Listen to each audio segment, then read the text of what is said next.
غزہ کا اسرائیلی محاصرہ توڑنے کا مشن لیے امدادی سامان لے کر چلنے والا گلوبل سمود فلوٹیلا خطرناک سمندری حدود میں پہنچ چکا ہے۔ اسرائیلی فوج کے دھاوے کے باوجود فلوٹیلا کے منتظمین غزہ کی جانب سفر جاری رکھنے کے لیے پرعزم ہیں۔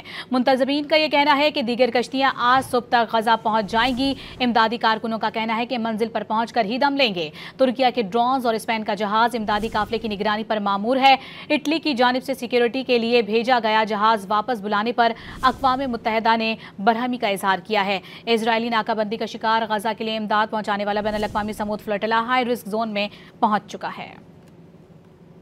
اسرائیلی ناکہ بندی کا شکار غزہ کے لیے امداد پہنچانے والا بین الاقوامی سمود فلوٹیلا ہائی رسک زون میں داخل ہو گیا۔ ترکیہ کے ڈرونز اور اسپین کا جہاز امدادی قافلے کی نگرانی پر مامور۔ قافلے میں شریک کشتیوں پر ہونے والی سرگرمیوں کی لائیو فیڈ بھی نشر کی جا رہی تھی۔ فلوٹیلا کے مطابق اس کا غزہ کی طرف سفر جاری ہے اور اگر روکا نہ گیا تو جمعرات کی صبح تک وہ غزہ پہنچ جائیں گے۔ خبر رساں ادارے رائٹرز کی رپورٹ کے مطابق غزہ کے لیے امداد لے جانے والی بین الاقوامی فلوٹیلا نے کہا ہے کہ جیسے جیسے وہ منزل کے قریب پہنچ رہے ہیں ان کے اوپر ڈرونز کی سرگرمی میں اضافہ ہو رہا ہے۔ 40 سے زائد کشتیوں پر مشتمل امدادی قافلے میں 500 سے زائد افراد سوار ہیں۔ قافلے میں شریک بارسلونا کی سابق میئر ایڈا کولو نے کہا کہ ہمیں اندازہ ہے کہ ہم پر حملہ ہو سکتا ہے لیکن ہم منزل پر پہنچ کر ہی دم لیں گے۔ Nos hemos preparado para que puedan asaltar también nuestros barcos. Pero de momento estamos a menos de 100 millas, hemos recorrido el Mediterráneo de punta a punta y hemos hecho algo insólito, que es que la gente simplemente autoorganizada, sin ningún poder fáctico detrás, hayamos conseguido más de 40 barcos y centenares de personas nos estemos acercando a las costas de Gaza. Global Sumud Flotilla میں شامل پاکستانی وفد میں شریک جماعت اسلامی کے سابق senator مشتاق احمد نے audio پیغام میں کہا کہ ہم غزہ سے مزید قریب ہو گئے ہیں۔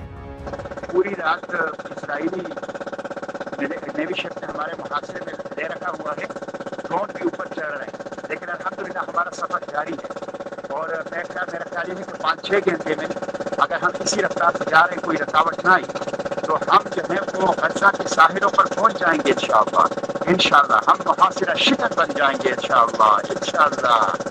تو سفر جاری ہے، فی الحال وہ محاصرے میں ہیں ہم، لیکن یہ ہے کہ ہم نے اپنے سفر کو جاری رکھا ہوا ہے، بالکل بے خوف، الحمدللہ کوئی خوف نہیں ہے۔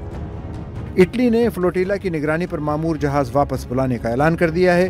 اٹلی کی وزارت دفاع کا کہنا ہے کہ اس کا بحری جہاز صرف نگرانی کے لیے تھا اور کسی بھی فوجی کارروائی کا ارادہ نہیں رکھتا۔